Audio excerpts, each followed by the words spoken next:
Hello and welcome to the all-new Marvel Roundup, the Southgate Media Group's guide to the Marvel Comics of the Week, a proud part of the Enough Said podcast. I am Phil Parrish, and joining me as always is...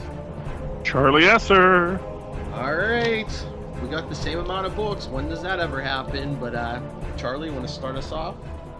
Yeah, I'll start us off with U.S. Avengers, #1.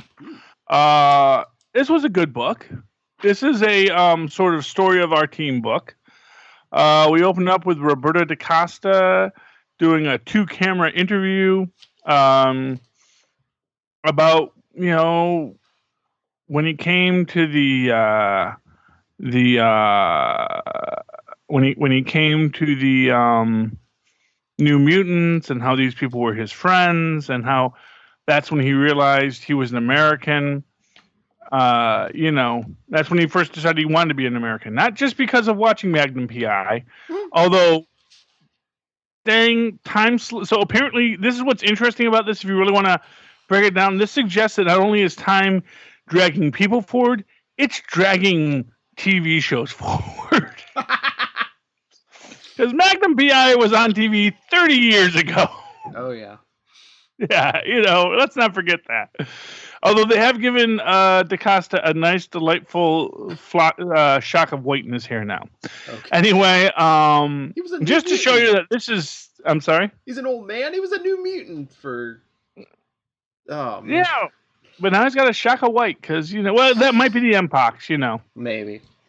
Could be him maturing, could be the Mpox. He might have just kissed Rogue one too many times. You don't know. I don't know.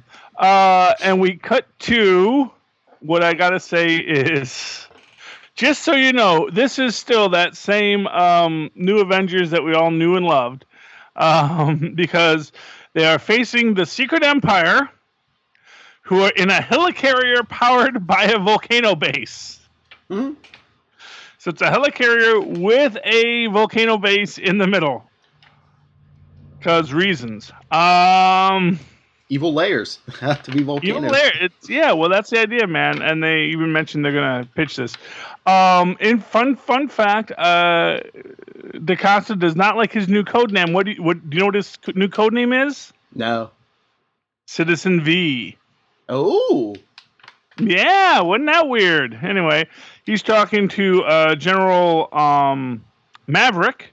You may remember General Maverick from the American Kaiju storyline. We did love American Kaiju.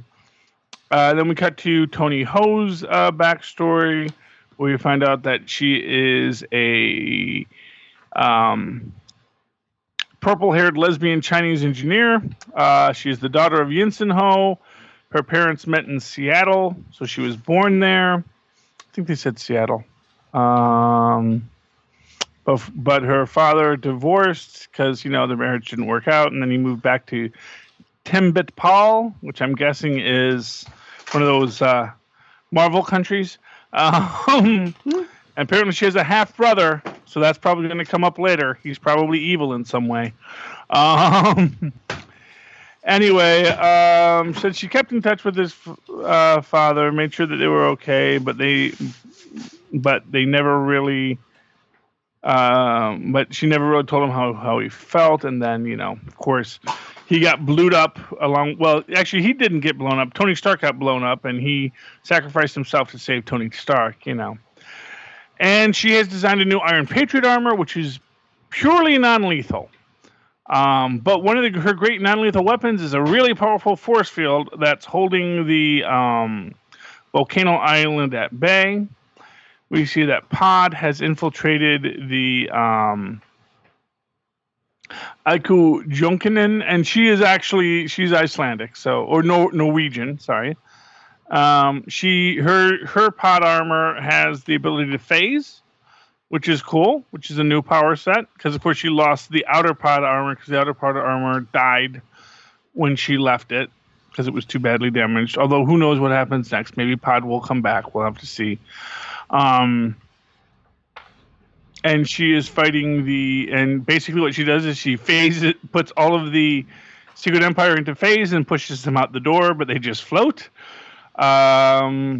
Then she tells the head of the Secret Empire that, maybe she is not going to be quite so nice to him. But he fires their secret drone missiles. But then Cannonball and Squirrel Girl bring out an army of flying squirrels to defeat the drones, because, that's what we do. And then we find out that General Maverick has a Hulk plug-in that lets him turn into half a Hulk for 30 minutes a day, or no, an hour and a half a day, I think. And he basically gives the whole story about how, basically gives you the full rundown, that story so far. Advanced ID mechanics, super crazy, super scientists, folks, mostly evil, work for the bad guys. They go corporate, bad move. Roberto DaCosta, billionaire mutant, buys them out, jails the evil guys, keeps the not evil guys, makes them mad science for the good guys, calls it Avengers Ideas Mechanics. America doesn't like it. I don't like it. S.H.I.E.L.D. doesn't like it. I don't like S.H.I.E.L.D. either. Cue shenanigans. Dust settles. U.S. needs a strong S.H.I.E.L.D., but S.H.I.E.L.D. looks weak. Meanwhile, AIM just saved the president. The last one, I mean. So what now? Answer: AIM, mad sciences for S.H.I.E.L.D. Q branch meets Mission Impossible. American intelligence mechanics. Best of both worlds. Hi-fi, spy-fi, handles the big crazy, with me on hand to look out for Uncle Sugar. Meanwhile, S.H.I.E.L.D. has a thing called the Hulk plug-in, genetic enhancement, makes you halfway to a Hulk, nice toy. AIM irons out the bugs, looks around for that one perfect genetic profile to plug it into, and thus for 1 hour every day and day and a half or so, the hour of power, one deeply fortunate individual gets to go full Hulk. Guess who? All right, Hulk plug-in. Do your slugging. Says gotta work on that catchphrase. He turns into new Red Hulk with mustache and glasses, because he doesn't take off his glasses and he doesn't lose his mustache, because he is who he is. He ain't changing for nobody, with blue and white shorts. And he basically destroys the base with a couple of punches. Squirrel Girl says, hey, what's he going to do with the other 59 minutes? And then you get to a very nice bit about with Cannonball. It's kind of cool because he's wearing a Leela Cheney shirt. I was wondering who Leela Cheney is, and apparently she's a mutant musician who isn't Dazzler. So I got all excited, like, oh, who's this band they're plugging? It's actually an in-house band, in Marvel band. So would have been cooler if you had a Chaotix t-shirt. That's all I'm saying. That's an obscure Marvel reference. Oh yeah. Anyway, and he basically says, grew up poor, and dad died of black lung, went to Xavier's school, Xavier's view of the world, and everybody working together and coming together, and yada yada yada. They talk about, he asks Roberta, you think this will work? The whole bit, all the flags, all the hoorah, U.S. Avengers as well. It's my flag, Sam. Mine and yours, Tony's and Doreen's, Aiku's if she wants it. It's Luke's Cage flag, Ms. Marvel's flags, Ben Grimm's flags. We belong here, and that is our flag. We can't let anyone take it away. And for all that, this country may hate us or fear us or hurt us. I have to believe we can fight for it. And then who should show up? Who? Captain America. Which one? Which the only one that counts. Okay. Danny Cage. Oh, that's right. The real Captain America. And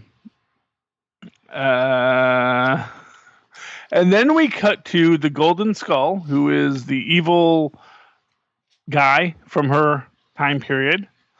And he gives his little nihilist Trump America speech. And he says, You think they believe in rules up on their podiums, the liars? No, no, no, my friends. They know what you know. It's all corrupt. So the corrupt man is the smart man, the honest man. There's only one golden rule in this world. Get yours. Welcome to this galacracy. So that's going to be our main villain of the piece. Coming this year in U.S. Avengers, Where Were You on Zero Day? Monsters and S.H.I.E.L.D. with special guest star American Kaiju and Deadpool.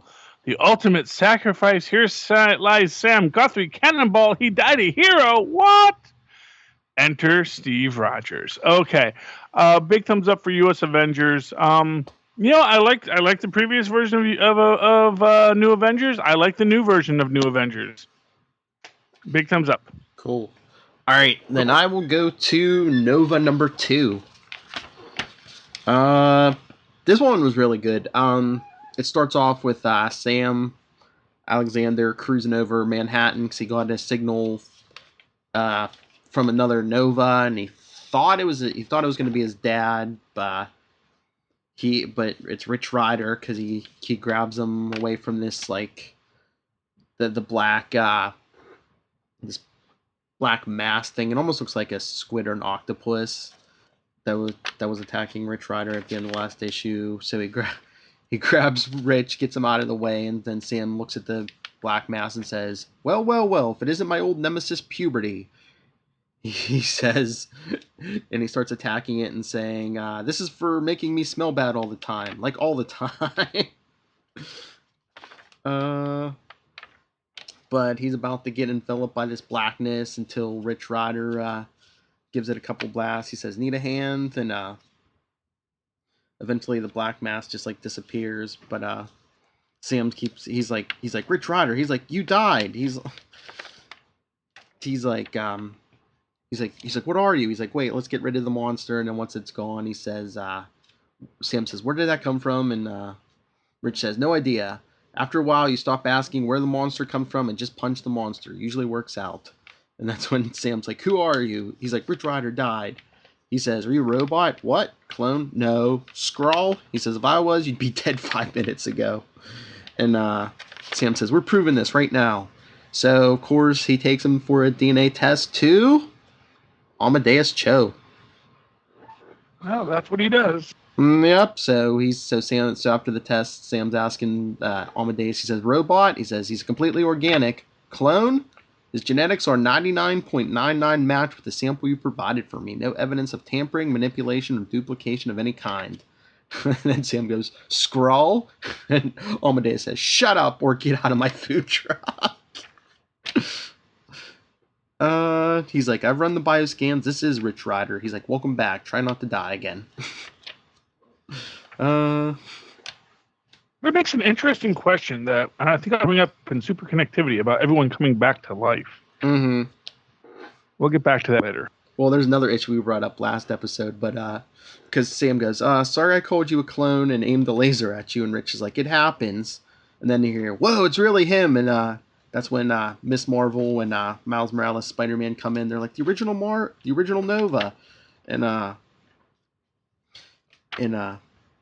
they're like, this is Miss Marvel and Spider-Man. He says, you're Miss Marvel? And she says, yep. And he says, what happened to Carol? And she means, you mean Captain Marvel? And Rich Rider says, he's dead. And she goes, she's not.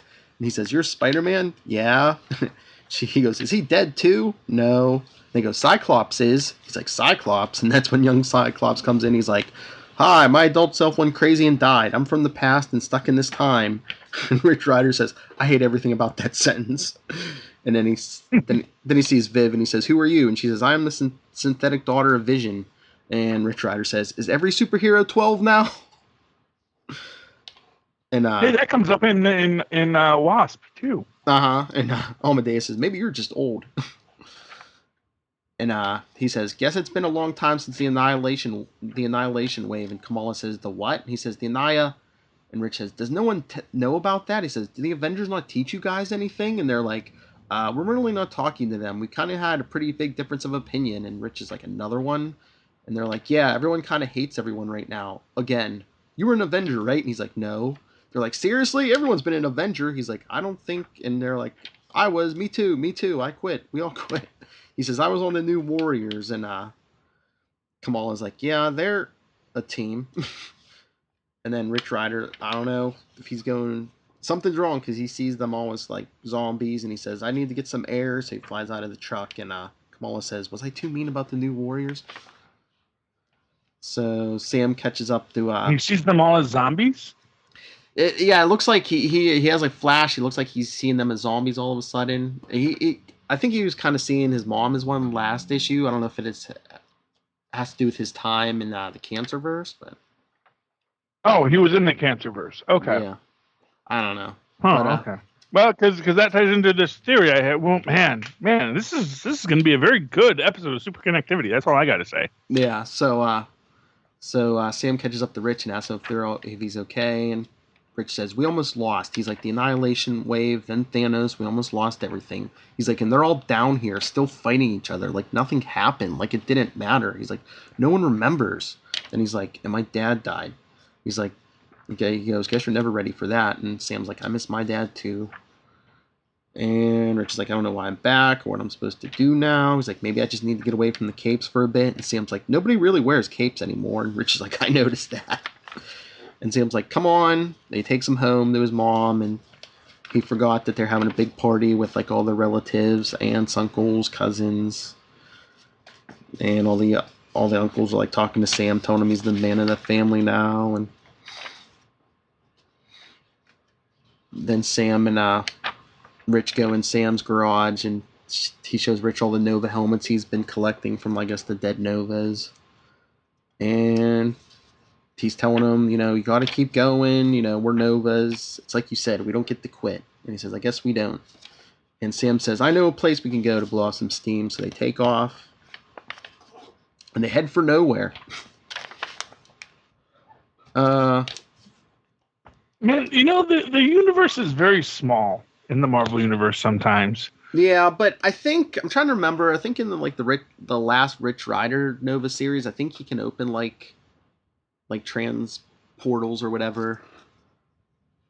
It's not like they're flying straight from Earth to nowhere.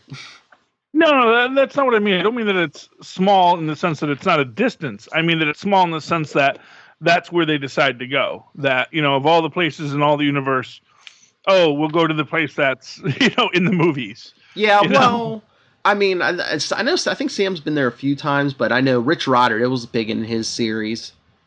Like, he was there a lot of times. Okay. But that doesn't make sense. I'm just saying it's a small universe. Yeah.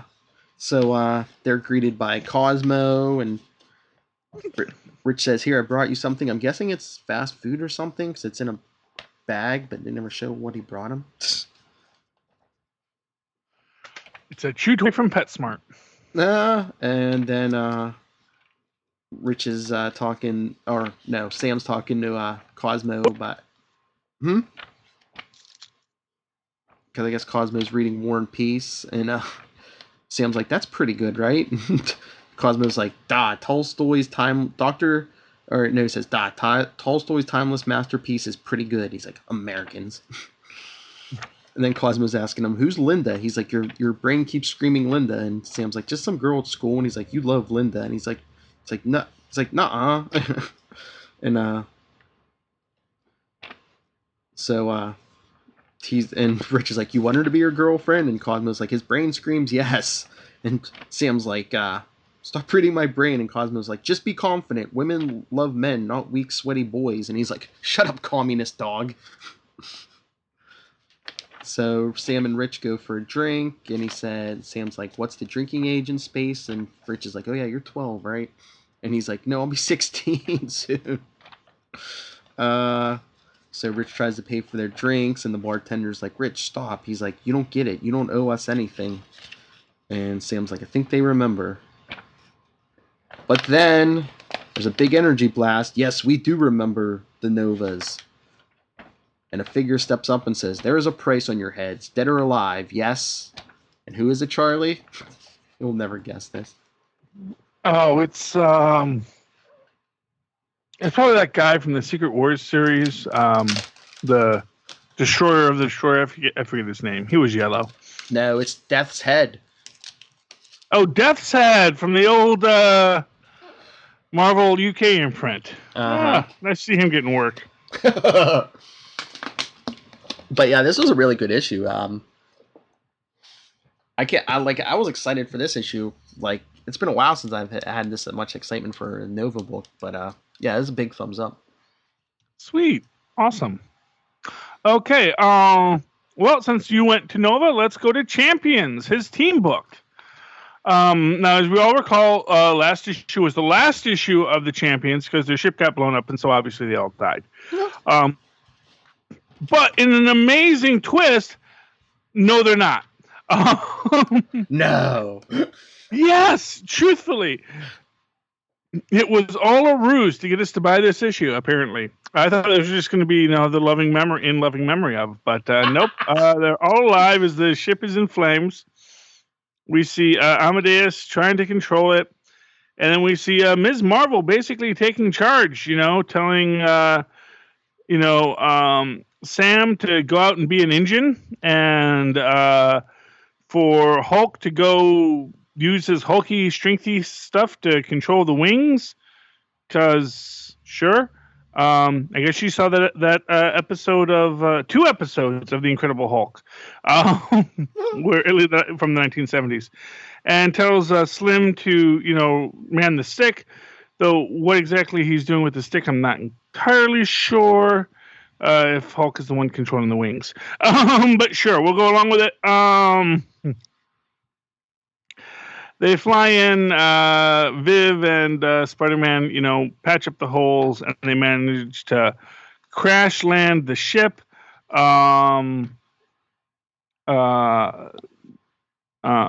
Nova hits Helmet first into the water, which is making his helmet glitch out, which makes for some nice drama, although you gotta wonder, shouldn't a Nova helmet be a little more strong than handling an in-atmosphere collision with, the water of a planet? Well, he was having problems with his helmet before, so the amount of... Yeah, but it's like all cracked up and stuff now, so... and then we see Slim take charge, Cyclops kind of taking charge, saying, explaining that, because Viv's going to fix the helmet, but Cyclops says, no, you're our only flyer left. You fly up, see if you can find some land. Then they send, they have the Hulk pull the ship while Cyclops shoots rays behind it to sort of move the ship forward really fast so they can get to the island. But then they realize, wait, they said there was an island, but it was uninhabited. Then where did the missiles come from? And then who it should show up? But the Atlanteans, who decide to capture all the champions and do so in basically a quick 20 minutes later aboard the Atlantean ship after the Hulk says, we'll fight you. And then they're all trapped. No, Viv basically phases out of the things, and then they go to pull the lever to fill the chamber with oxygen. Oh, the champions managed to survive and escape. And they're kind of all saying that Ms. Marvel should be the leader right now, though we'll see how often that changes. And like I said, you watch Amadeus Cho, he's not going to like anyone but him being leader, and Hulk is going to turn betrayer. And we ended off with, as they're trying to fly home, basically Nova carrying Spider-Man and Scott and Viv carrying Ms. Marvel and Amadeus. Although Ms. Marvel should be able to grow wings at this point. I mean, really, she needs to start expanding her power base. Ms. Marvel says not every outing is going to be a recruitment drive. Besides, we've already said anyone who wants to change in this world can call themselves a champion. And who should decide to call themselves a champion, Phil? Gwenpool. Oh. Because that's going to end well. Next issue, Gwenpool and the champions. Oh boy, chick. Okay. Thumbs up for Champions. I'm still loving this book. Like I said, this Mark Waid kid, he's pretty good. I think he gets a good. I think he really gets the voice of teenagers well. That overwrought angstiness and that we're gonna change the world claptrap. Yeah, I think he gets pretty well. My old cynical mind says that. Yeah, that's what a teenager would say. Stupid kids. Oh. All right. Well, then I guess I will go to Old Man Logan number 16. It starts off with Logan waking up in the Badlands again, or the Wastelands. Oh, that's not good. Yep, and he gets attacked by, I guess it's some kind of dinosaur thing or something, because it like swallows him whole, and then he has to cut himself out of it. Yeah, that was the thing in the Wastelands. Dinosaurs. They had a real problem with dinosaurs there. Was this one a Venom symbiote? Because some of the dinosaurs wound up as Venom symbiotes, and that got to be a problem. Trying to. It might be. It looks like there's some kind of tendril things that coming off. It might say symbiote. Yeah, there you go. Told you. But so after he cuts himself out of it, he says, he's like, "What's going on? He's like, "What happened? I was it all a dream that I went back to the past?" And he's like, "Wait, what's the last thing I remember?" He's like, "Puck, hockey." He's like, "No, Puck from Alpha Flight." He's like, "He called me." He's like, "I was in space," and I guess he's remembering that they got a call from Shield got a call from a space station. Alpha Flight had gone up there to take care of a situation, and I guess help was needed, so they sent Logan up by himself. They gave him 24 hours before they sent anyone else up. And he said the space station was one of Reed Richards' abandoned pet projects. Now it's just an orbiting hunk of junk. Who's this to start the planet Hulk? Pretty close. We got this crazy satellite. Only you can stop it. So why don't you go up there and stop it, okay? There's no other reason why you should do that, but thanks. Go stop it. But it doesn't end that way, Charlie, because he smells something and he sees a brood. Oh, broods. Mm-hmm. And then it jumps back to the future, and he's like, the brood? Why would I remember the brood? Did that really happen? Because he's riding a horse in Las Vegas, and he says he remembers the last time he was there, that he gave Bruce Banner's grand... Should that be Fabulous Hammer Falls? Maybe, but he still calls it Las Vegas. Oh, okay. He said the place was overrun. I don't know if you go by the sign, because usually when you go to the sign, you see Fabulous Hammer Falls. Well, his thoughts, he even calls it Las Vegas, but he said the place was overrun by doom. Yep, that's Hammer Falls. Okay, but he says last time he was there, he had Banner's grandkid. He left with Danny Cage, so he comes in looking for them. He can't find them at first, but then he finds Danielle locked up in a closet or something. She's tied up, but she seems like she's all right.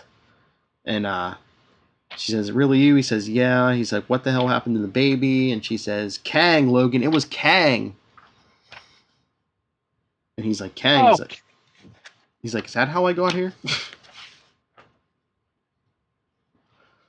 But then it flashes back to the space station, and there's a lot of brood in the space station, and they've already taken over Sasquatch and Abigail Brand.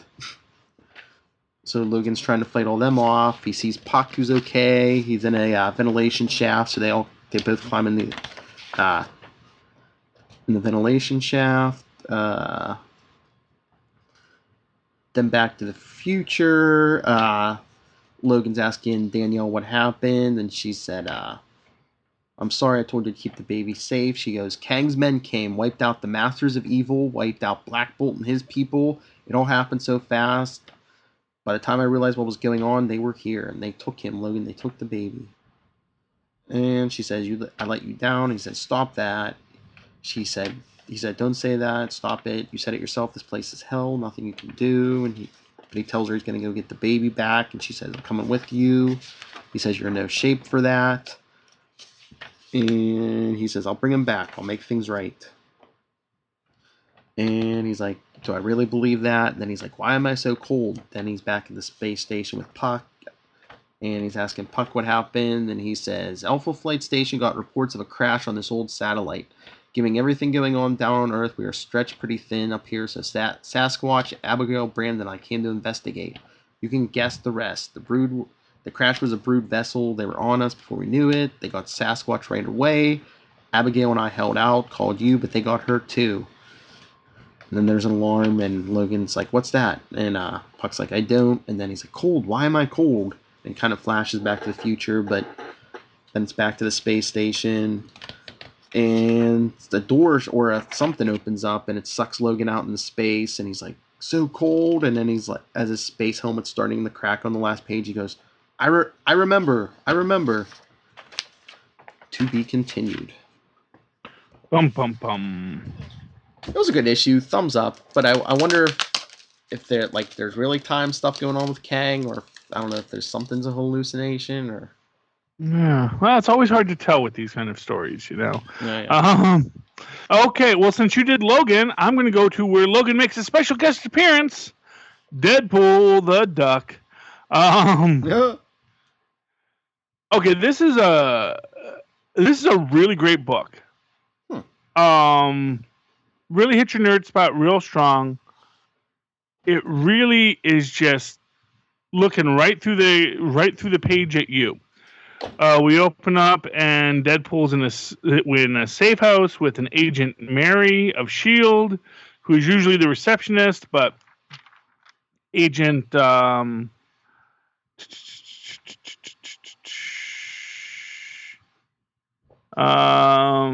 says, she's usually worked the front desk, but Agent Preston refused to meet with you after the Ace of Winchester affair, and it says, geez, blow one hole through the spleen of one agent, and it follows you around for the rest of your life. Throughout this, Deadpool is talking to his spirit animal. And who is his spirit animal? A duck? Logan! So every so often you just see Logan as the voice in his head, just giving him crazy advice. For example, it says, "Shop around, Bob. Contractors will take you for a ride." Just crazy stuff. Agent Mary tells him, there's a alien loose in the Great Plains, and where they need someone to take him out. There's also a nanotech question involved. Deadpool agrees to take the case and pulls out his wrist teleporter from the mothballs and digitally teleports himself out. We then cut to Howard the Duck driving, and I love this. Says, comes a time in every person's life he finds himself asking the question, what am I doing here in the exact mathematical center of nowhere? It's like this. Sometimes things just get to be too much. That civil war between the costumes, my highly risible love life, the election, you see a little Vote Loki placard torn up in the garbage. I've had mental illness issues before. I could feel it starting again. It's like you're lying in bed in the morning, your teeth ache, but not enough to get them looked at, and you think, if I get up, what's going to happen? What's going to be different? What's the next move? Is there a next move? You reach that point, you need to make a decision. Do I want more people around me or less? The comfort of the crowd or the peace of the road? I choose the road. But he makes this great bit, I just realized something. All my life, no matter where I went, on my world with this stupid meat puppet planet, I always felt like I was in someone else's story. But if this ain't my story, whose is it? Probably someone with a better track record at the box office, good reviews too. Whoever he is, I think I hate him.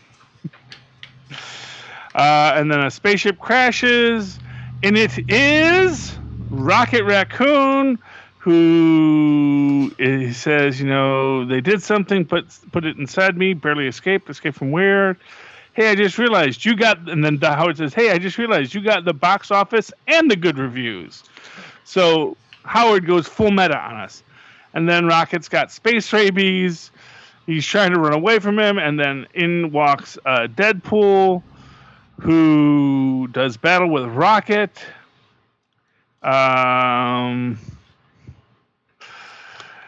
And during the fighting, Howard keeps on trying to talk Rocket down, and then Rocket goes to attack them, and that's where he says, he says to Rocket, he says, "You said they put something inside you. What is it? What's inside you?" He says, "Rah, rah, space rabies." And then Deadpool teleports back in and says, "Ha, gotcha. They never expect a teleporter." Says, "I really had the best toys. Why did I stop using this thing anyway?" Logan says, "'Cause it was way too awesome. Teleport boy, little self-congratulation maybe." And then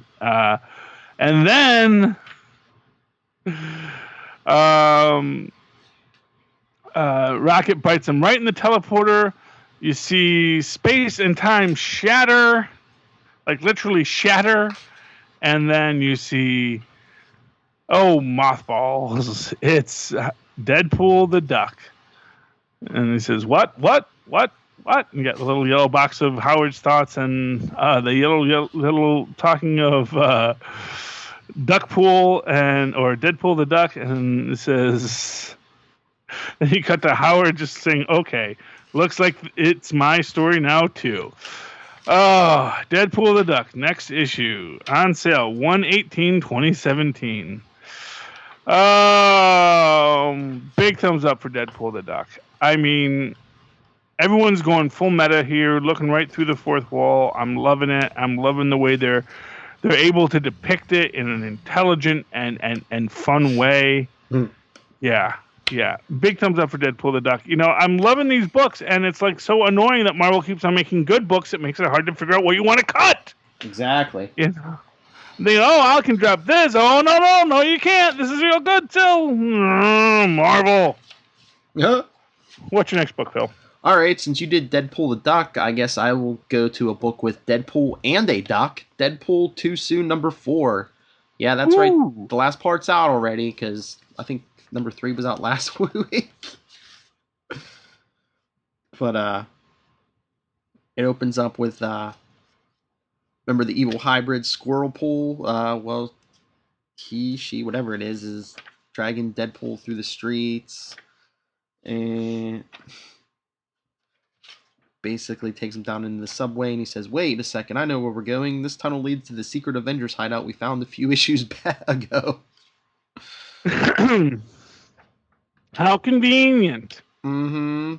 So Squirrel Pool has Squirrel Girl and Nancy tied up down there, and Squirrel Pool wants them to create another person like them because it's lonely, and because it's looking at the teleporter and keeps calling. It says, "I've inherited Mommy's knowledge of computers, and I know this chimichanga has enough chimichanga charges in it for one more go." And Deadpool's like, "Squirrel Pool, that's not a chimichanga." So Deadpool and Squirrel Girl are talking, and she shows she's already free, and Nancy's like, "Wait, you sat here the whole time and you were free? Why?" She says, "Sorry, Nancy, I needed the first play possum in order to team up with Deadpool and stop Squirrel Pool." So Squirrel Girl starts freeing Deadpool, and she's untying him. She says, "This is one mean cable." And Deadpool says, "I can think of a meaner one." And then right before Deadpool was about to chop Squirrel Pool's head off, its head explodes because it's been shot off by the Punisher. Who says you're welcome. And Squirrel Girl gets mad at him, says, "You went way over the line. Someone needs to teach you manners, you big bully." And then she clocks him in the jaw and knocks him out with, it looks like, U.S. Agent's original shield. Well, there you go. So Deadpool's talking. The Punisher wakes up after a little bit. Deadpool's talking to him, and Punisher says, "I heard you're looking for me." And Deadpool's like, "Yeah, how'd you know where to find me?" He's like, "I followed you here." He says, why were you looking for me? And Deadpool says, a demon is going around decapitating people from my party. And Punisher says, well, it was only a matter of time before that wife of yours went feral. And Deadpool says, you take that back. She's always been feral, you jerk. Then Squirrel Girl comes over. Squirrel Pool's alive because I guess it has Deadpool's healing factor, so it grew its head back. Yeah, well, that's helpful. Yeah. And Squirrel Girl's about to kick Punisher's butt again because he wants to try to kill it again. That's when the Shadow thing shows up. It decapitates Nancy and Tippy Toe.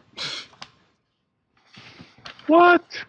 And Deadpool says, see, does that look like Shikla? So they all start fighting it until Squirrel Pool knocks it into the teleporter and the shadowy figure teleports itself away. So they're all cleaning up and Punisher says, what do we do now? And Deadpool says, now I've got to set things right. He's like, I have a plan. You all meet me at this address at midnight. I have to take care of something first. So he goes back to see Shikla. And Shikla's cleaning in like a little French maid outfit. He's like, that does it. Tell me who this Shadow Man is. And she says, the Shadow Demon's name is Pawn Umbra. He used to have a thing for me, and I guess he still does. That's why he sent me all those letters in the basket of heads. He's trying to woo me, even though I told him I don't like him like that. So I guess he's taking his jealousy of you on your friends. And she says, can you forgive me? He says, forgive you? None of this is your fault. He says, but if it's all the same, Wade is going to give your buddy a bath. A blood bath. Because it'll be his blood. Because I'm going to kill him.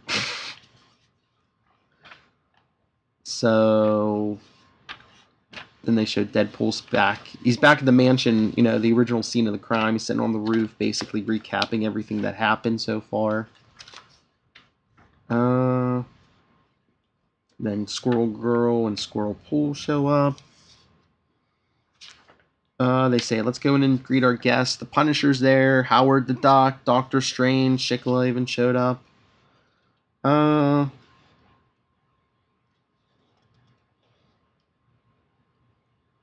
And then they have Deadpool as Doctor Strange uses magic to summon the Shadow Demon.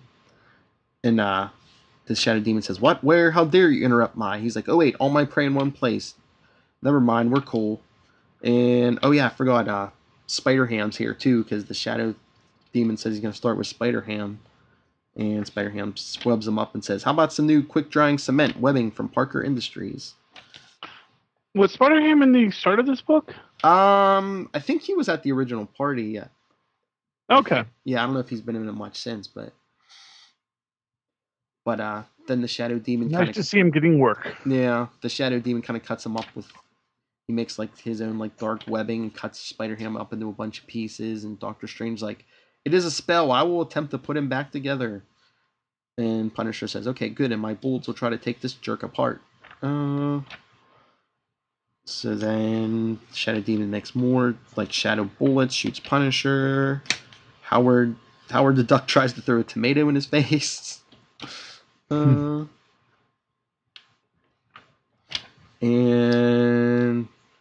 he says, enough theatrics, time to end this, Nemesis. And Deadpool says, just out of curiosity, am I your Nemesis? Because Doctor Strange is the one who brought you here against your will. So then Doctor Strange calls up a trap. And the Shadow Demon says, you think I'm that gullible? And Deadpool's like, yep. Because he didn't fall into the trap. But then Squirrel Pool and Squirrel Girl knock him into the mystical trap. And then Shikla comes up, and they're like, because the Shadow Demon's like, you can't harm me, mortal, and Shikla's like, but I can. And he's like, oh, come on, you have a thing for me. And he says, and she says, the Shadow Demon takes off his outfit, and I guess he's pretty buff, and he says, you want to touch my muscles? And Deadpool's like, you don't want to touch his muscles, do you? And Shikla says, oh husband, if I were that superficial, would I have ever married you? Aww. Yeah. And the Shadow Demon saying, I want more than friendship. I deserve more. And Deadpool's telling him, I get it. If you think if you score enough points, you'll win her. Little problem with that. Women aren't video games. He's like, sounds like somebody's a little too obsessed with his joystick. Why doesn't old Wade fix that? Slice. Oh, goodness. I know. Howard's like, I forget. Does that mean he's spayed or neutered?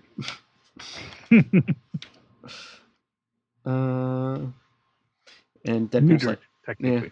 Yeah. Deadpool's like, good news. Now you can sing along to all of Mariah Carey's greatest hits. Now bring back everyone you killed, or I'll cut your head off and stick it where the sun doesn't shine. Cleveland.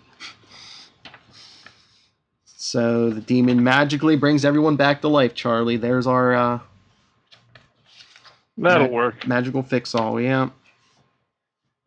So then at the end, they're all having a party at this mansion, but then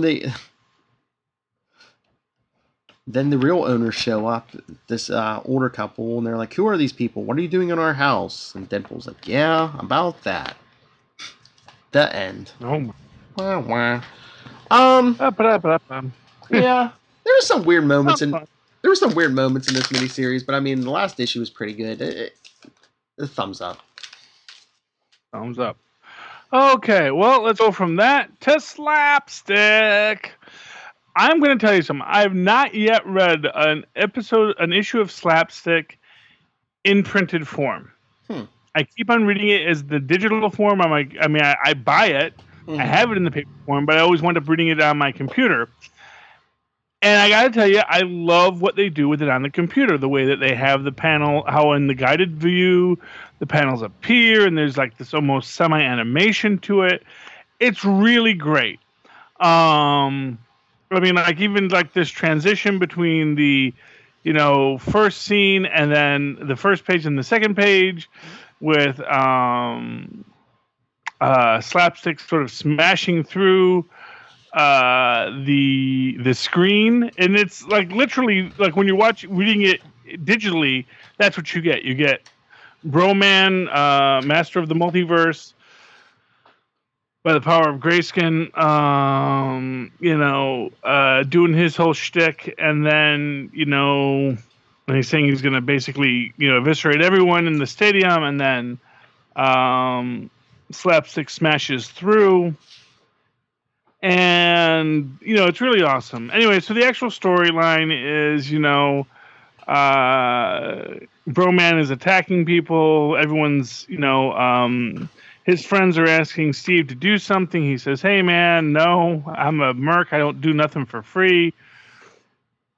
He says, besides, my taxes pay for a well-armed and trained constabulary. And here comes the Popo now. But, of course, they are no match for the mighty Broman. But this is making Steve's niece and nephew cry. So now he has to get involved, when they say, we thought you were a superhero. And he says, there's no such thing as a superhero. That's just a phony word made up by the Avengers so people overlook all the property damage they cause. But he does get involved, and he throws a pie at Broman, and then he engages him. Quickly finds himself a little bit outmatched as Broman does manage to chop off his arm. Fortunately, he did make up a backup arm for just such an emergency, which he takes out of his fanny pack of holding, and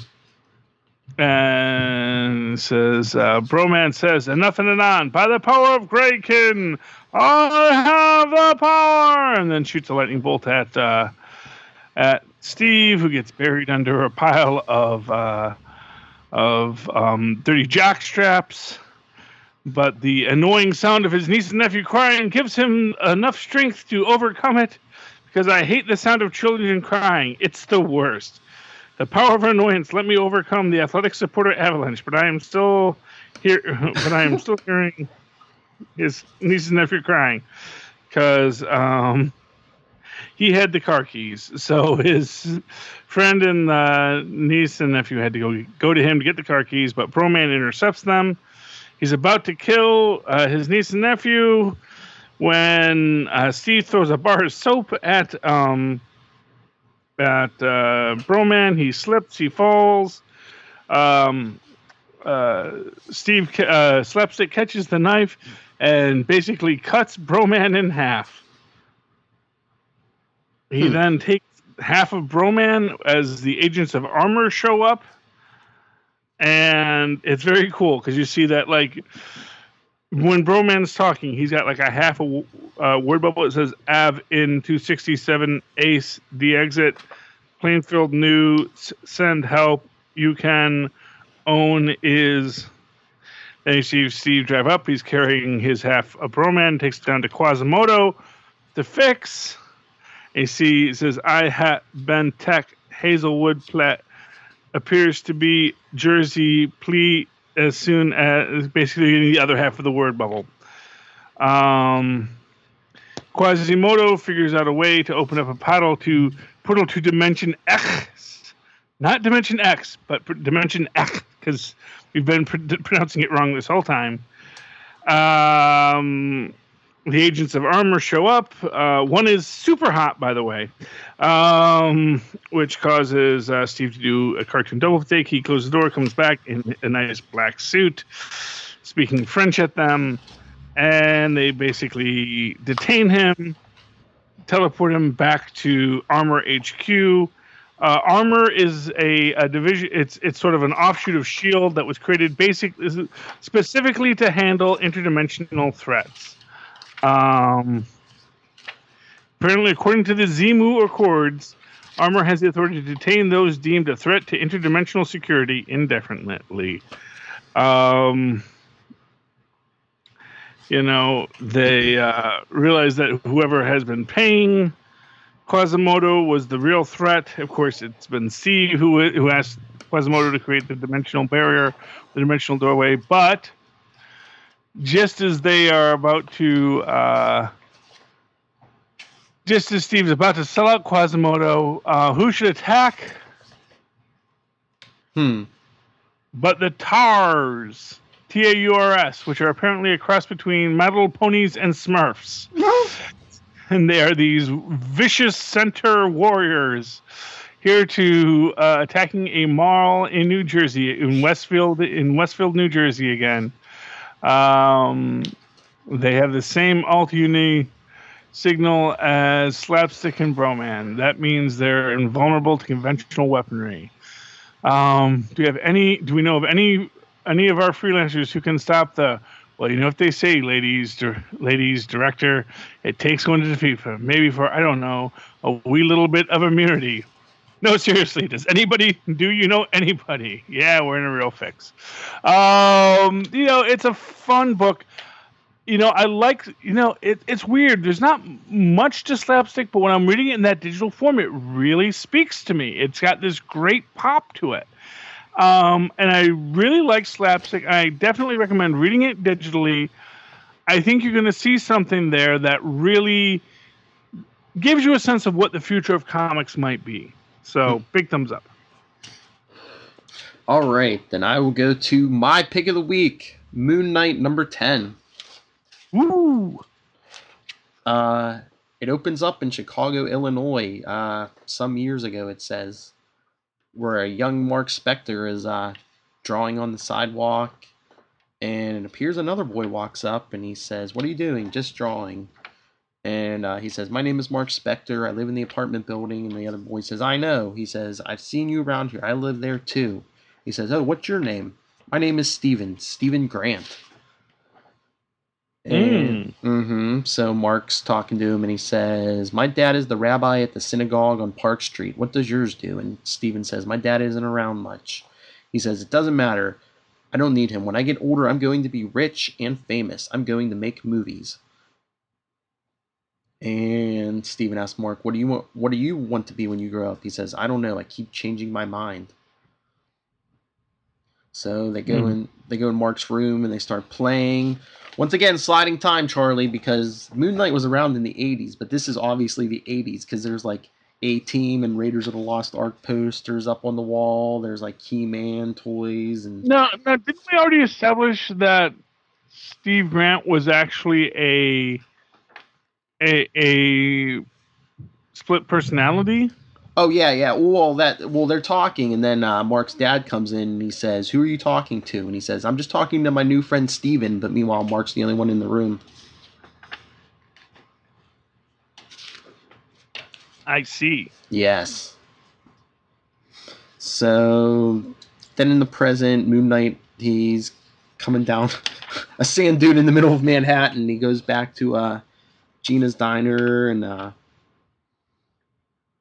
so she gives him something to eat, some coffee and some flapjacks, and she has to ask him about Marlene. Well, first she says, "What happened to Marlene?" He says, "I don't know. It was all confusing. Then suddenly I found myself back here." He says, "All I know is my quest isn't over. I have to get back to the hospital." And she says, "Why would you want to go to that awful place?" He's like, "It's hard to explain. He's like, "I think all of this, or at least some of it's in my head." And she says, "You telling me I'm in your head? Because I sure feel real." And he says, "You're real, or at least you're a memory of you that's real. It's hard to explain."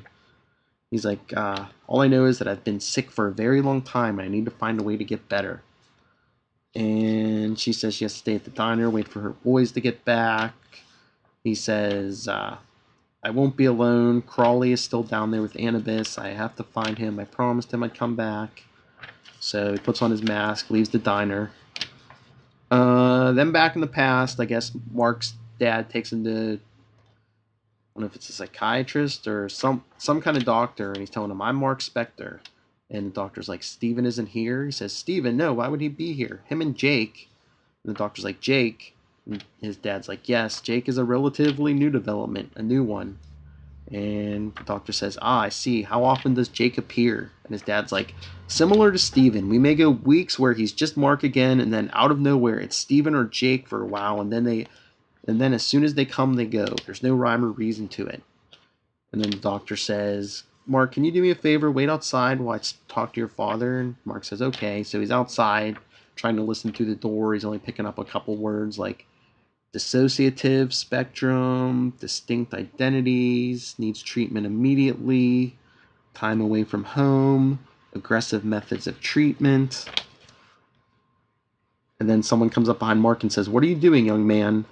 And he says, "Listening to the doctor." And the figure says, "Who is he talking to?" And Mark says, "My dad." And the figure says, "That man in there is not your true father." Mark turns around and Khonshu says, "I am." He says, "Soon you will Saw come." that coming. Yep. He says, "Soon you will come to me, and you will be complete."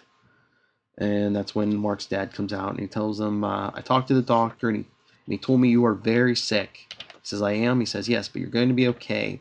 We're going to get you help." He says, "There's a place you can go and get better." And Mark says, "A place? I don't want to go anywhere. I want to stay at home." He says, "I know, son. I don't want you to go, but your mother and I can't help you. You're not on your own." And Khonshu says, "I'm waiting. Come to me, Mark." And so back in the present, Mark as Moon Knight goes down into the sewers, it looks like. But he runs into Anubis and Crawley. And he says, "I've come to retrieve your soul from Anubis." And Anubis says, "You made a bargain, traveler. A deal was a deal." And Moon Knight says, "Well, yeah. Well, I want to renegotiate." And he says, "His soul was mine. There's nothing to discuss." And Moon Knight says, "There must be something else. You need a trade." He says, "I did lose something in the Overvoid a long time ago, something very dear to me, but I doubt even you could retrieve it." And Moon Knight says, "Try me." And he says, Anubis says, "If you were to find it, I may be persuaded to let this one go. He does tend to talk too much for my liking." And Moon Knight says, "What is it?" And Anubis says, "You will know it when you see it. Do you accept this new deal or not?" And he says, tells Crawley, "You're coming home with me one way or another." And he dives through this over portal. And then he's seeing all these memories, I guess, of his time away. Because he's just hearing these voices. "Mark, I need you to listen to me. I can't help you if you don't work with me. Not working. Increase his dosage. Steven, Mark, Jake, are you in there? I'm afraid you're not ready to go home yet. You've just started making progress. Not working. Increase the dosage. Might need to try more aggressive methods." It looks like they might have even given him electroshock. Mm-hmm. But whatever, he comes through a portal, he lands somewhere. It's some weird dimension, because in the comic these pages are upside down. he lands. He sees, it looks like maybe a bunch of Egyptians or something running by, and he says, "Hey, wait, what are you?" And then on the last page, he sees a floating pyramid, and it looks like another Egyptian riding a huge insect. And that's where it ends with him going, "Oh, bleep." Oh, my. It was weird, it was crazy, and I loved every second of it. It's like I said, my pick of the week, big thumbs up. It sounds fantastic. Yeah, and I mean, strongly implied there, as I suggested, that Khonshu is, in fact, just one more part of the Mark Spector puzzle. That Khonshu is not a god. Although that might even imply something a little deeper about Mark Spector. Maybe he is a dissociative deity. Maybe he is a mutant with unfathomable powers to create his own reality. Because, those are about a dime a dozen right now in the Marvel Universe. Yeah. We'll have to see. I mean, supposedly, didn't Khonshu take over Mark in the West when he was in the West Coast Avengers? Maybe he's always been in. Maybe he put himself in Mark's body when he was like a baby or something, and maybe that's the only way the human mind can deal with having a god in their body is like the dissociative disorder. The thing is, Khonshu's not an actual Egyptian deity. Well, he's some kind of higher entity, though. Is he, or is he just Mark Spector? Maybe he's either another personality, or what if he's like? Well, let me put it to you this way: if Franklin Richards had started talking to Steve Grant and Khonshu, would you assume these people were real, or would you assume that was Franklin Richards working out his craziness? Yeah.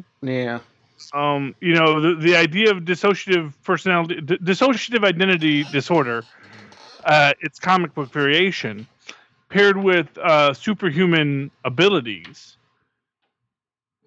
It's not uncommon for this kind of stuff to happen. And so the fact that Khonshu is basically a nonsense word that sounds vaguely Egyptian, if you present it as an Egyptian word, honestly, it would sound vaguely whatever. If you presented it as that, you could say, in the Temple of Khonshu in far Tibet, you would think, oh, well, that's an Asian word. If you said the Temple of Khonshu in, ancient Mesopotamia, you would think, oh, it's a Middle Eastern word, It's a word that a child might create, Not unlike Mr. Sinister's super secret origin, which if I ever actually get to write for Marvel Comics and they let me write stuff in the X-Men and they let me make that kind of a dramatic change, I'm going to have that Mr. Sinister was, in fact, an imaginary friend of a child, but because the child was such a powerful mutant, he actually created someone in the past to be Mr. Sinister. I'm saying it now.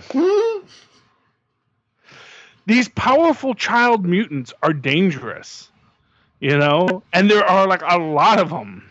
I mean, that's the thing. Once again, these children with superpowers. Don't get me started. And speaking of children with superpowers, let's go to my pick of the week, the Unstoppable Wasp. Okay. Here's the thing about the Unstoppable Wasp and why it is my pick of the week. Because I did not want to like this book. I really didn't.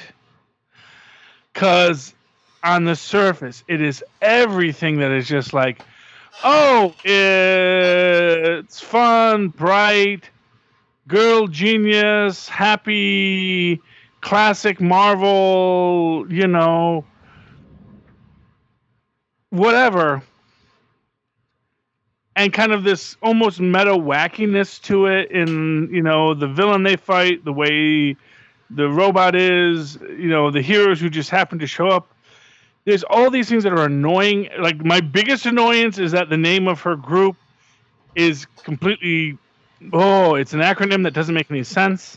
Yeah. Because it's Geniuses in Action Research Lab, which they write as GIRL. Because in action is being just given the I, which should actually mean that it's Girls in Action Research Lab, as opposed to Girls in Action Research Lab. It should be like Girl, you know. Oh, annoying. But why this is my pick of the week is this character of Nadi, who is just this hyper positive, silly genius. Again, someone who kind of reminds me a bit of Tatiana Kot, who is another Russian, surprisingly optimistic through all of the darkness she's endured kind of person. Mm-hmm. And it just really pulled me along, biting and scratching the whole way, to where I'm like, I love this book. There are these great pieces here about, because basically you have Ms. Marvel who's taking, and then there's an internal inconsistency I'll get to it, so I'm going to nerd at in a minute. But so they're in New York at which also doesn't make that much sense, because why should they be in New York? Because their immigration office is in New Jersey. But anyway, they're in New York. Ms. Marvel has been asked to take Nadia to deal with the immigration stuff. They stop at, for whatever reason, a Pakistani sweet shop in a bakery and sweet shop in Manhattan, even though there are thousands of them throughout Jersey City. So they get their sticky buns there, and then they go to the Immigration and Naturalization Center. And I'm assuming there's one in New Jersey. There may not be, but it just seems like that would have been more practical. Anyway, so they're there. And of course, Nadia is ingratiating herself on all the other immigrants there. She goes to her caseworker. He's like, there's only one page here. And then she tells her whole tragic backstory, how she is the daughter of Maria and Hank Pym. But, after Maria was taken, she was born. And she was taken by the Red Room to be trained to be a super evil scientist, where she reverse engineered Pym particles. And this is like moving Ms. Forrester, her caseworker, to tears. But then Ms. Marvel comes in and says, hey, there's a giant robot attacking. Maybe we should go do something. And they see that Mockingbird is fighting the giant robot, which again is one of these things like Mockingbird versus a giant robot. This does not sound like a fair fight. Mockingbird has powers, but she doesn't have powers. She has sticks that she beats things with. Fighting a giant robot by herself does not seem the most practical way to do things. But again, you get these great bits where you have Nadia breaking down the robot's mechanics, what the various joints are in her design, and and you see that it's Monica Rappaccini who's behind the controller. And then after Bobby gets captured and thrown, Nadia and Ms. Marvel save her. And then, they feel she's like a little annoyed at these young kids who keep on talking at her, but also is like, why are you 12? Kind of thing. Basically what happens is Nadia goes, shrinks down, infiltrates the system, takes over the system, and basically destroys the robot.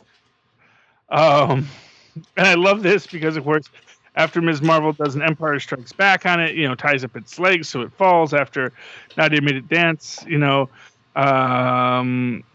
makes the point, it says, you could have just flown me out of there without dropping my giant robot on the street, right? It says, you're totally right. See, you are super smart. You could do so much more than be evil. Monica uses her teleporter to teleport away, and then all the girls go and have a smoothie, and Bobby makes this point about how, because, she's saying, oh, I know your father. I worked with him on one of his early projects. She says, I don't know any Bobby. And she says, oh, yeah, wait. I don't know any Bobby who worked on one of my father's papers. I've read all his papers. She says, oh, well, Bobby's short for Barbara. And then she's like, you're Barbara Morse, the super scientist and biologist Barbara Morse, the Project Gladiator Barbara Morse, almost successfully reproduced the super soldier serum Barbara Morse.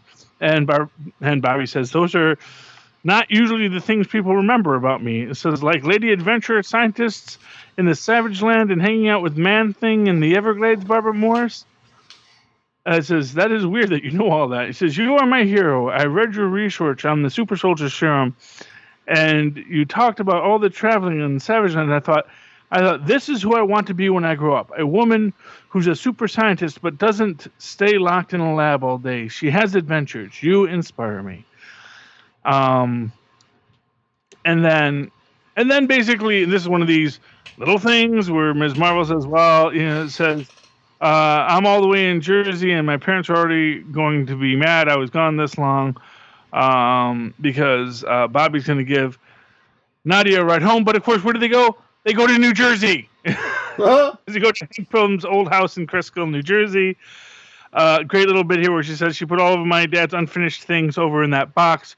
One of them's ticking, so be careful. And that's obviously how Hank Pym's going to come back, whatever that ticking clock is. Mm-hmm. You know that. That's got to. It's like calling out the ticking thing. It's like okay. We get that she's trying to work with wood and paper because that's something wasps do to build things out of. And then you see that now she wants to impress Bobby Morse by showing that she can change the world. And like I say, on its surface, this is another gee golly whiz, super genius girl, fun, almost bubblegum adventure. Like we get with Ms. Marvel, like we get with Patsy Walker, though Patsy Walker is not a super genius.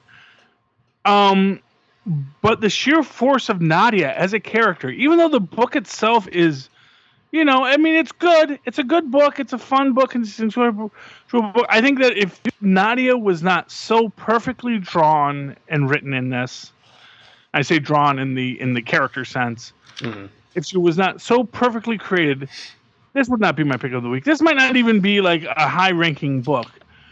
As it is, it's got its flaws that I like. That's kind of lame and that's kind of stupid. And learn to do an acronym, ladies. And if you're going to Jersey anyway, they should have said no. We are going to New Jersey.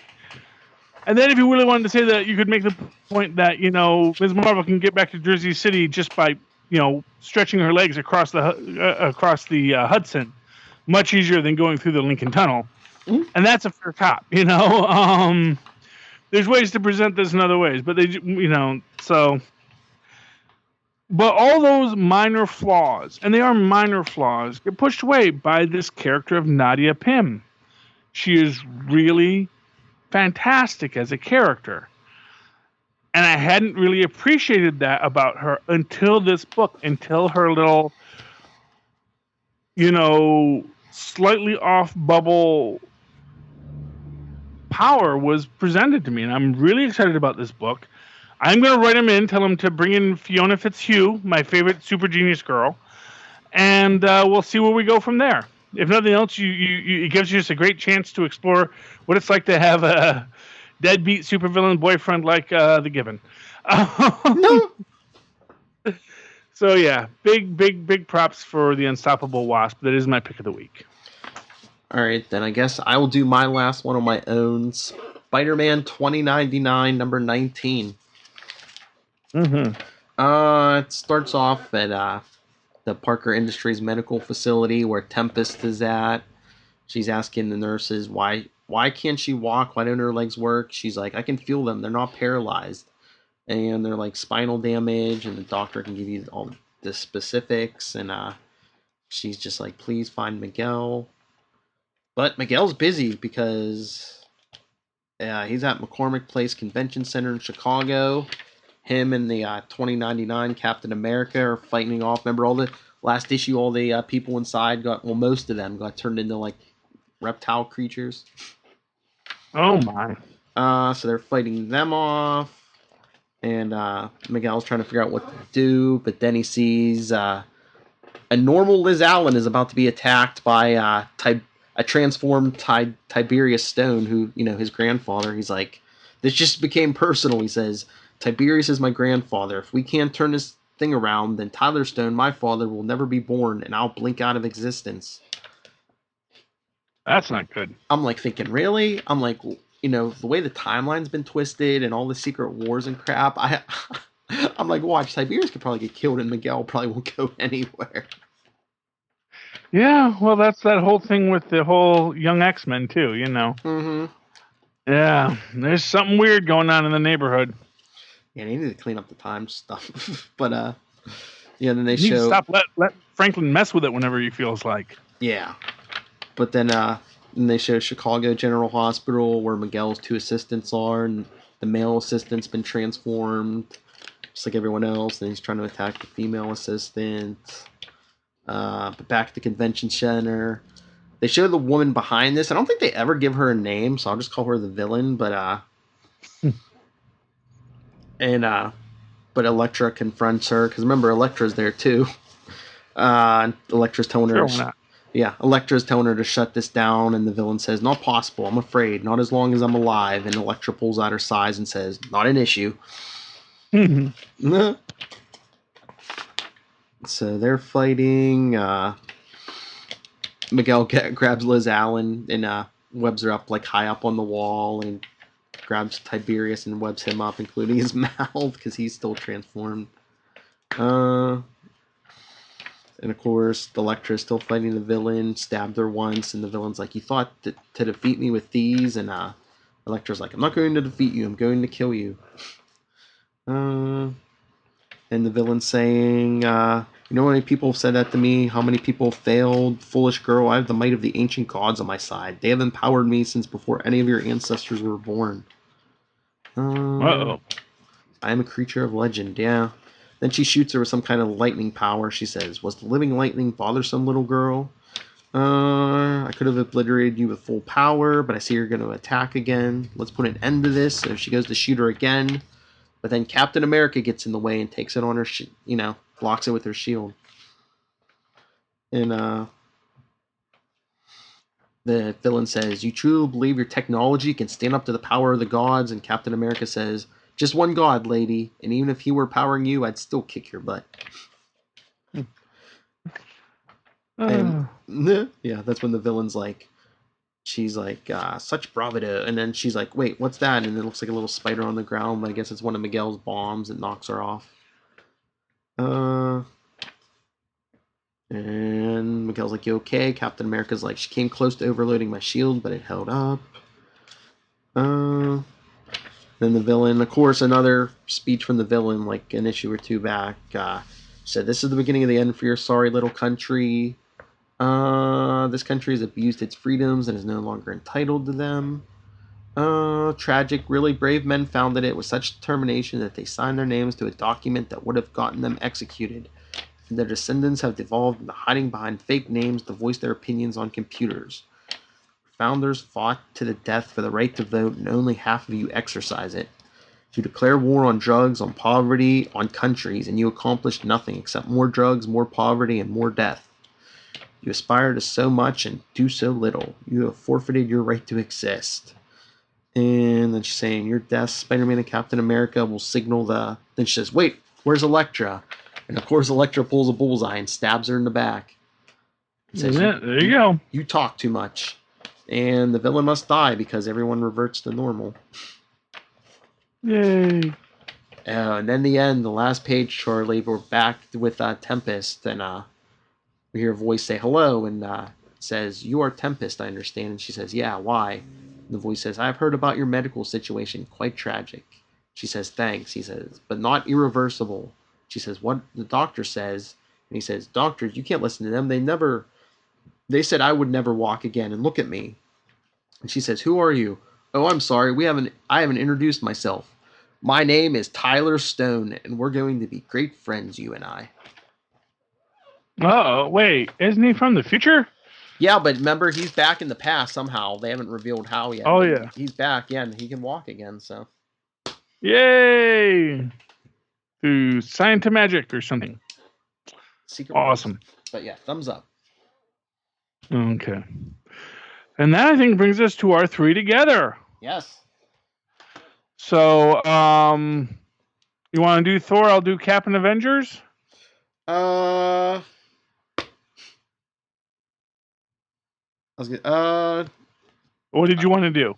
I wanted to do Cap. Do you want to do the other Okay. two? We can do that. We can do that. You want to do one of those, and then Well, how about this? How about you do Thor? I'll do Avengers, then you do Cap, and round us all off. Okay. Okay. Okay. There we go. All right. I'll let you do 2. Oh, thanks. Uh, All right. You want to do Unworthy Thor number 3 first, then? Yeah, let's do Thor 3. I'll give you my thoughts. Okay. You tell the story. All right.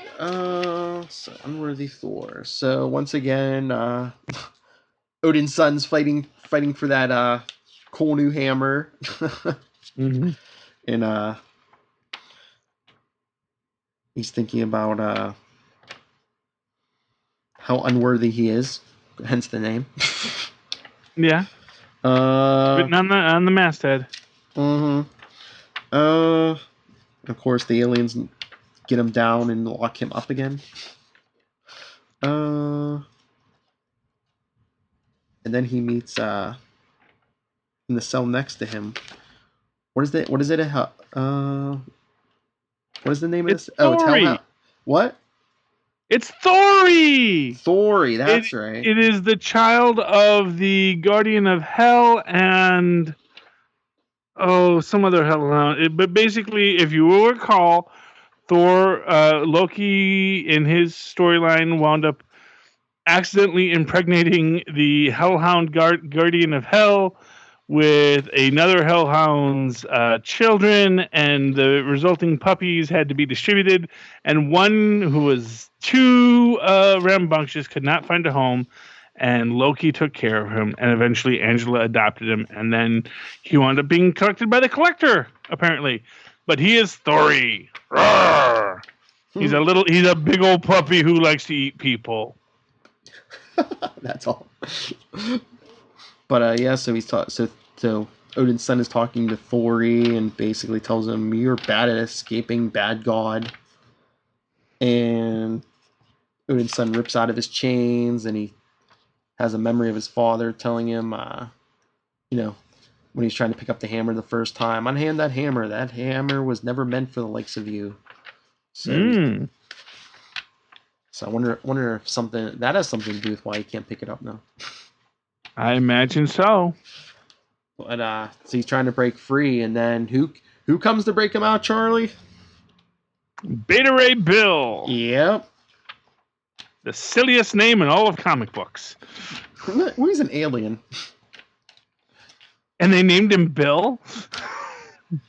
Well, maybe it doesn't mean the same as in English. Well, yeah, I mean, yeah, sure. It's a Greek letter, a word for a mathematical term, and a human name, yeah. They all just wind up being his name. It was Beta Ray Bill. It was the 80s. Come on. Yeah. No, I know. I'm just saying it's just the silliest name in all comic books. That's all I'm saying. Mm-hmm. I'm not saying he's not a great character. I love Beta Ray Bill. I'm just saying it's hard to say with a straight face sometimes. Yeah. So Bill breaks him out of his cell. He's telling him about he's seen this other hammer, and then Odin's son has this memory of him saying the hammer is mine. When he picked up Mjolnir for the first time. Mm-hmm. Bill, and it appears that Odin's son might be in the grip of the warrior madness because he attacks Bill. Yes, apparently so. That's what it says in the editor's notes. Though not really clear exactly why he's in the warrior madness, except for the fact that I guess he's just super stressed. Well, he's gone berserker. Well, it probably doesn't help. What was it? The first issue, he said he hasn't slept in weeks, months. Yeah. Because he has nightmares when he does. So then The mysterious hooded figure shows up from last issue with who, Charlie? With Proxima Midnight and the Black Swan. That's right. Now, I have a theory on who the black hooded figure is. Ooh. Do you know who I think that is? No, tell me, because whoever it is made a deal with Thanos to give Thanos the hammer for something. Yes, I believe that is the Void. Ooh. Not the Sentry. I think that's the Void. I think that when the Sentry returned, when the Sentry died, I think he and the Void became separated, or possibly just because of the Civil War, the essence of the Void was ripped away in some way. Mm-hmm. Or maybe that is the Sentry as the Void, but in both cases he got all mushed up in the Civil War. And of course we do know the Void is the one thing that exists before and after any universe. So it is interesting because you notice he's got the tendrils, he's a black amorphous being. There are black amorphous beings who it could also be, but I think the Void's a pretty good argument. Mm-hmm. So yeah, that's who I think that is. Interesting, yeah, because Thor and Thor's beating on Beta Ray Bill when he's about to pick up Bill's hammer, Stormbreaker, and that's when Proxima Midnight and the Black Swan come in. They think that's the hammer they're looking for, but the hooded figure says, "The Prince of Asgard. I cannot let him see me like this." Yes, and of course, the Prince of Asgard is who killed him once before. Think about that. Yeah. So then the hooded figure tells them that that is not the hammer they seek. This one is a pittance, not worthy of Thanos. So they teleport out, and and Bill says they're gone. That magic, there was something familiar about. Mm-hmm. Yeah. And he asks him if his madness has passed. Then we see the Collector and his guys. The hammer's still flaring up, lightning everywhere. And one of the guards says, "I don't know how much longer we can hope to contain its energies. If it continues growing at this rate, it will eventually tear the entire ship apart." And the Collector says, "That would be a fair trade." Everything in the ship, including all the lives of all aboard, I would gladly make that trade. Yeah. With that weapon in hand, I would have no more need for these trinkets and baubles. I would collect entire worlds. Really? He's gay. I mean, I don't know, man. It just seems like that's like a kind of an overstatement about how great this hammer is. I don't know. He's got Brainiac envy. Yeah, something like that. I don't know, man. Because it seems like he's the kind of guy who could collect worlds right now without too much trouble. Yeah, isn't he like an elder of the universe?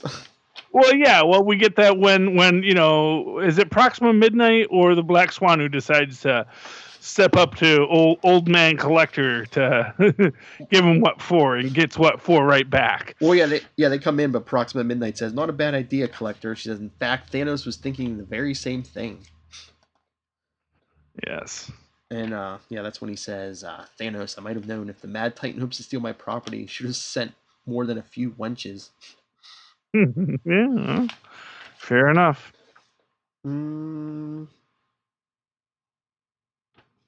Oh, yeah, and then the hooded figure says, "Such power, if I could have that weapon for myself, I wouldn't even need the help of Thanos to reclaim my..." And then he gets interrupted. Yep. And then the hooded figure says, "How did you do that, Collector? How did you unlock its secrets?" And he said, "That wasn't my doing, you imbecile. It senses him. He must be free again. He must be coming." Who do you think? And we see Odin's son cutting his hair. Yep. Because you should always take the time out for good grooming in the middle of a battle. Mm-hmm. And Bill offers him his hammer again. He says no. He says he'll never be what he was before. He says, they think me weak because I'm unworthy. Let them. I am still a god, and more than a god. I am Asgardian born, and the blood son of Odin, the lord of the storm and the raging thunder.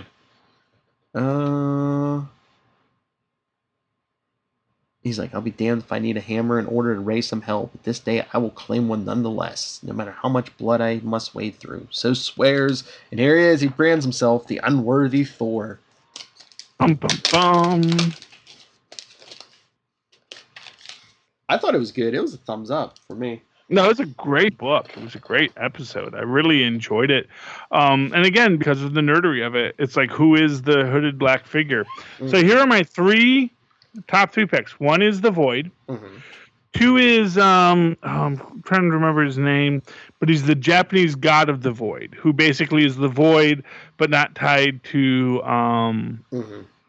the Sentry. But he's basically exactly the same character, has the exact same power sets, and is exactly the same. Wants to destroy all things, but he is the god that existed before the Big Bang and after. You know, he is the Void. He is the nothing between. And then the third option, it's a little odd. It could be the disembodied essence of Ares. I had that thought too. It could be because between Civil War and everything, it could be anybody. I mean, we saw they bring back dead people anyway, but I mean, especially with Civil War. I mean, Secret War. Well, the reason why I go to the Void characters is because the power set is the same, and they're the ones who we haven't seen them, and maybe they didn't get put back at the end of everything. They also would be the beings that, you know, might have an existence in this universe that has been damaged by the end of all things. Because, you know, theoretically the Void wants to end all things, but perhaps in that ending of all things, they too themselves ended, you know? Mm-hmm. If you think about the end of all things as a return to nothingness, then that may even be the end of their sentience. And so when all things ended, they may have found themselves dramatically dissociated, you know? But yeah, very interesting question. It was a great book. It was definitely a great book. Okay, and let me go to another great book, which I enjoyed. Yes. Avengers #3. Again, this Mark Waid kid. He's getting a lot of work out there. If only someone could interview him and talk about all of his long history of doing great books with Marvel and DC. Oh wait, I think that exists somewhere. I was gonna say, what great person did that? Oh, some unrecognized genius of our modern age. And this is pretty cool. So we got Nadia again, my new favorite character, Nadia, flying through space carrying baby Kang. She's talking to herself, you know, about what she's seeing and how strange it looks and whatnot. She gets we cut back to the Avengers fighting the various kings. They're all battling the heck out. Vision helps Thor get her hammer back from the time bubble. And then Nadia and Baby King are pulled through a time window to the 26th century, where the Order of Monks that had been watching King basically says, now we were influenced by the Baby King and his paradoxical existence, and now we are beings that feed off of paradox. And then this is important, okay? Because we see, you know, as they're pulling out all of the different variations of themselves,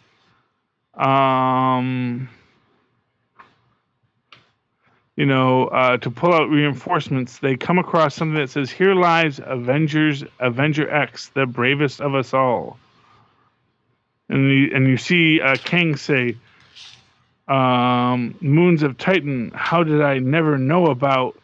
And then Peter Parker says, "Criminy Pete conquerors today and their smartphones, right?" Which is weird, because why is Peter Parker calling Sam Wilson Pete? I don't know. I got a theory about that, which we'll get to in a bit too. Basically, the monks want to throw the baby into the eternal paradox-eating flame, which will destroy the kings forever. But Nadia realizes that's not the way to do it. So she sets the baby down. She brings all of the other Avengers to the 26th century. And then they all jump into the she goes into the flame, which allows her to bring the other Avengers into the 26th century, and the flame burns off their paradoxes, fixes the universe, as it were. And then they go, and then when the kings show up, the monks who feed off of paradoxes basically eat the kings like a horde of zombies. And then they go and they put little Nathaniel Richards back where the Vision found him. So there's no longer a great paradox.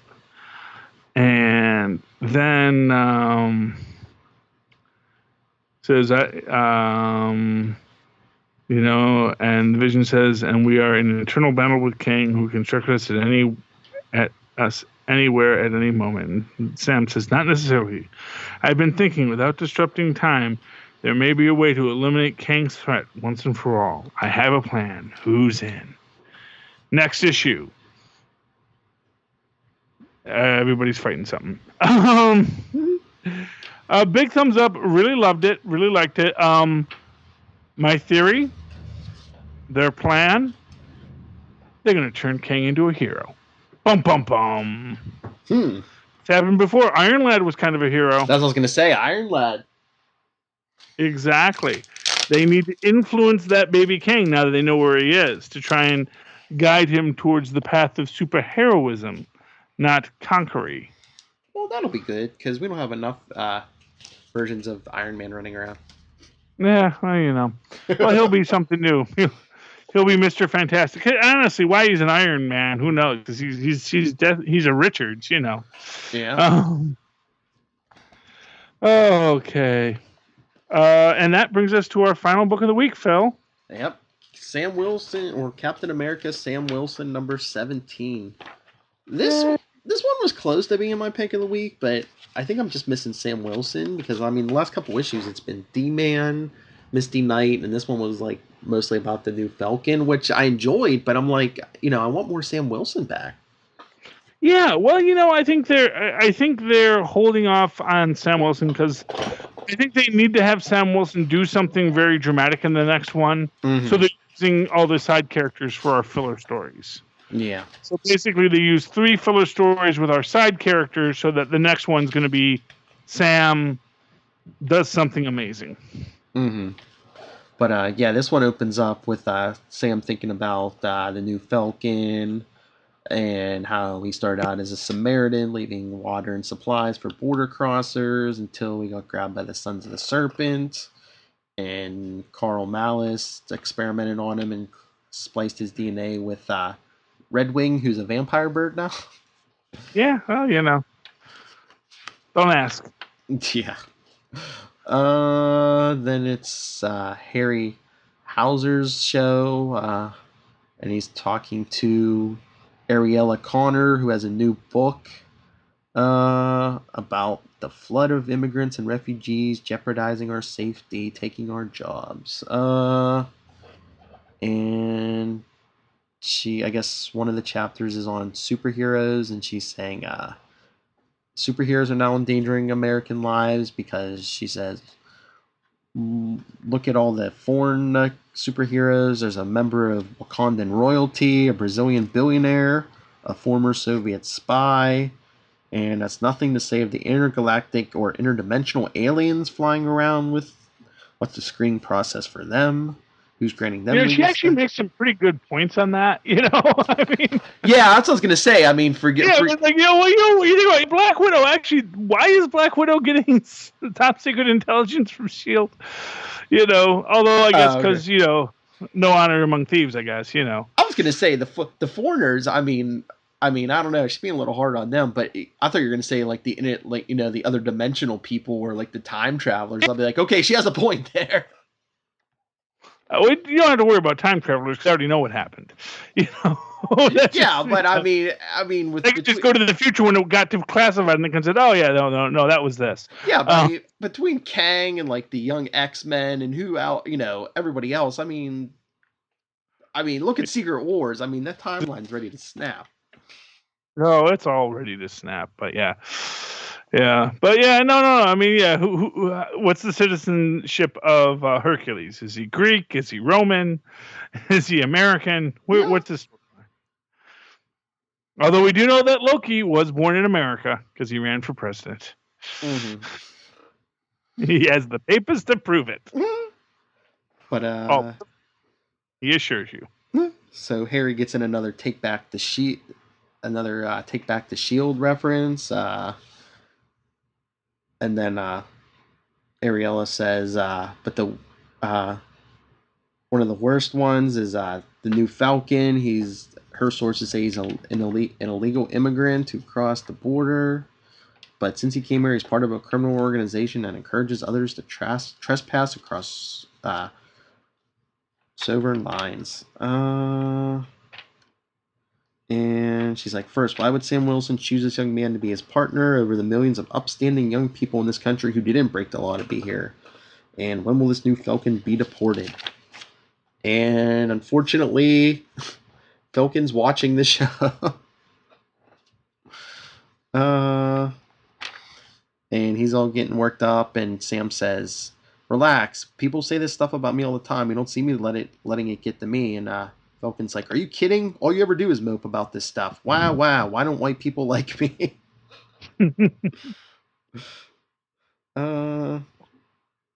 And Sam says they might need legal help, so Misty says she'll call Matt Murdock. And Sam tells him to lay low, and Falcon's like, no way. She's speaking at Empire State University. I'm going to go down there and tell that racist nutjob what's what Falcon style. He says, to me, my bird.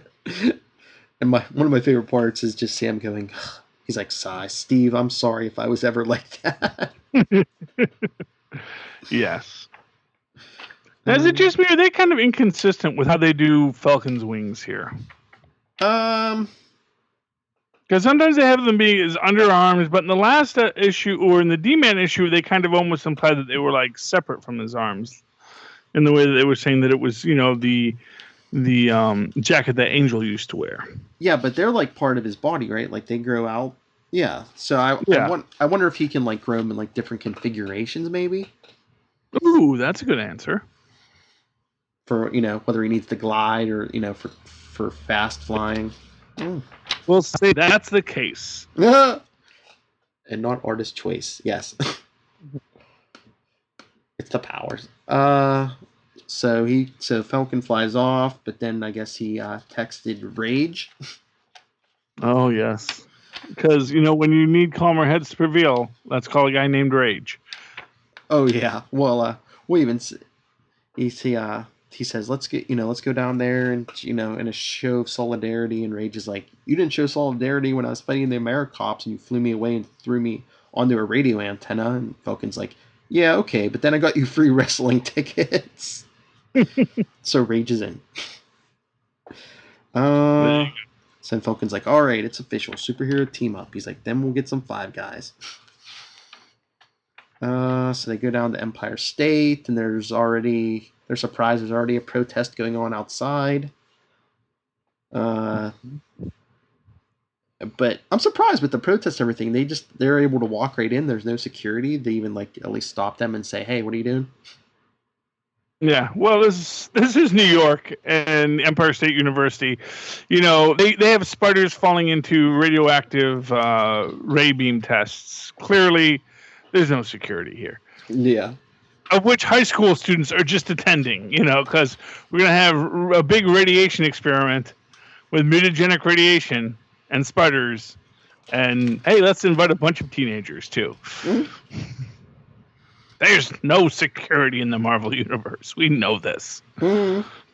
But, so Falcon gets in Ariela's face. He gives up on stage, and she's like, oh, look who it is, the new Mexican Falcon. He's like, Mexican-American, I think you mean. And she says, I wonder what the audience here would think if they stopped to consider that you, someone who's here illegally, could probably attend this university at a far lower cost than they themselves will pay. And he's like, yeah, they just hand out scholarships to all of us without social security numbers when we get out of high school because it's so easy. He's like, I was 5 years old when we came to this country, and my mother had to study English every night with me when she worked 2 jobs to keep a roof over our heads. And he's saying everyone treats him like a criminal, and while the immigrants do jobs no one else is willing to do. And she's like, if you don't like it, you're always free to leave. And then a voice says, why don't you leave instead? And it's a trio calling themselves the Bombshells, Charlie, who looks like their weapons consist of grenades. Yeah, that's it. They're bomb throwing. They take after Reed Richards. They're bomb throwing lunatics. Inspired by Reed Richards, they are bomb throwing maniacs. In pink, red, and green, or pink, blue, and green, or maybe magenta, blue, and green. All the fun colors. Yeah. So Rage and Falcon have to defend everyone from them, and Falcon even throws himself on one of the grenades because he has a healing factor. Mm-hmm. Just gonna put my large intestine back inside. Yeah.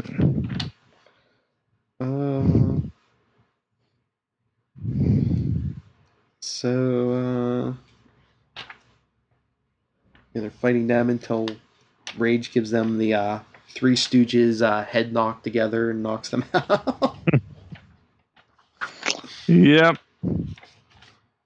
Now, here's a weird question to you. Who equipped these guys? Because they've got, like, the battle armor and the grenades. But I mean, there's all kinds of, like, old Hydra and Hammer tech floating around out there. Yeah, I guess so, yeah. And maybe they just went to the Tinkerer.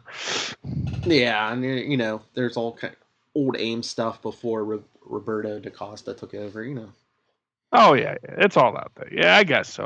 But, people usually sell that stuff. That's what I'm saying is, who's paying for these college kids to get that stuff? Mm-hmm. I don't know. Saying we haven't heard the last of the Bombshells. That's all I'm saying. Maybe. But then Sam shows up and tells them he's impressed because he can see everything Red Wing sees, and they did a good job. Mm-hmm. And then Ariel's outside and still at it. She's like, this is what our campuses have become, a battleground between warring factions of left-wing zealots with real Americans caught in the crossfire. I like the fact that she doesn't, like, change her tune just because someone saved her life. She's like, nope, I got an agenda. Mm-hmm.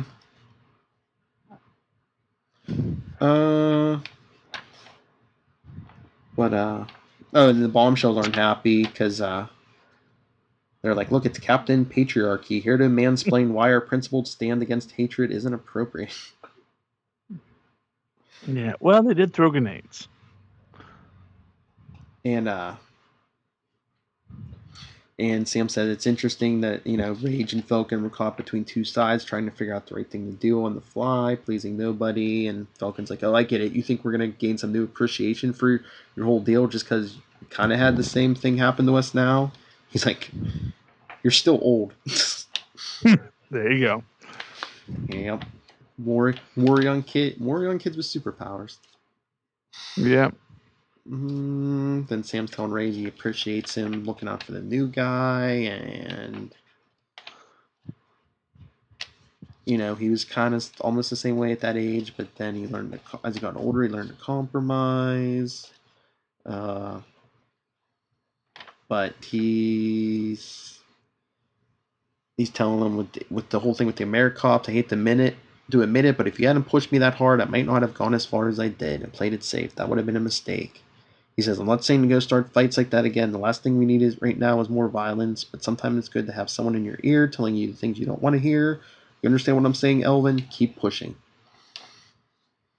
So, yeah, so then Rage and Falcon look like they're signing autographs.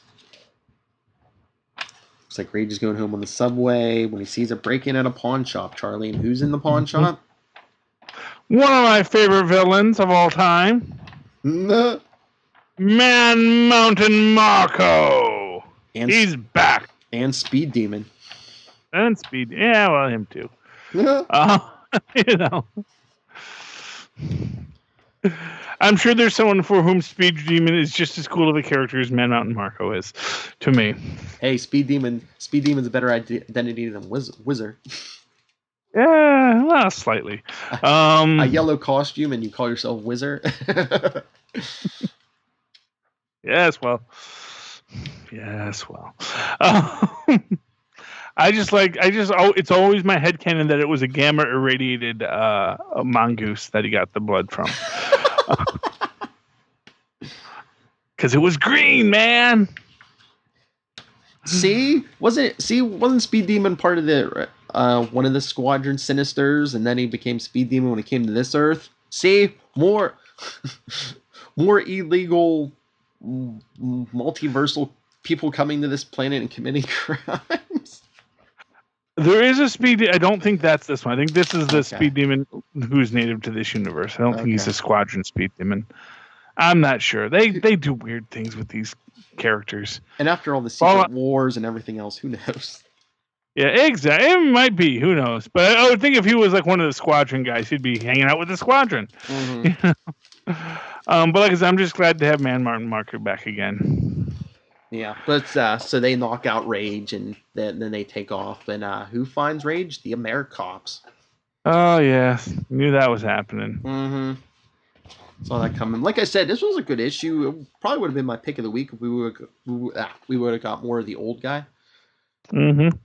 Yeah, Sam. Well, it looks like next episode, Sam is central to it, and we see him trying to lift the shield as if it were Mjolnir. Oh, no. I was going to say he's not worthy to pick up the shield anymore.